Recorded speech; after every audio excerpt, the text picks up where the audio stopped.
Kaya tapi tiada emas. Ramai orang nampak mewah, rumah besar, kereta import, gadget canggih, tapi hakikatnya mereka rapuh dari sudut kewangan. Kenapa? Sebab semua harta hanya dalam bentuk aset susut nilai dan liability.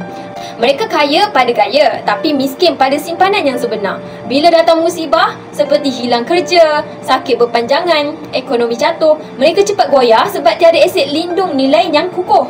Jadi, di sinilah pentingnya emas. Kenapa orang terpaling kaya tetap simpan emas? Sebab emas ni kalis inflasi. Nilainya terjaga walaupun ekonomi goyah. Emas mudah dicairkan, yang mana kita boleh tukarkan kepada tunai bila perlu.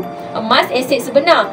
Kita tak perlu bergantung pada sistem bank semata-mata. Ramai orang kaya nampak gah, tapi bila diuji baru tersedar betapa lemahnya kewangan tanpa emas. Kekayaan sebenar bukan sekadar apa yang kita pakai, tapi apa yang kita simpan untuk masa depan. Dan salah satu penyimpan nilai terbaik sejak ribuan tahun adalah emas. Follow saya rapat-rapat untuk ilmu emas dan kewangan.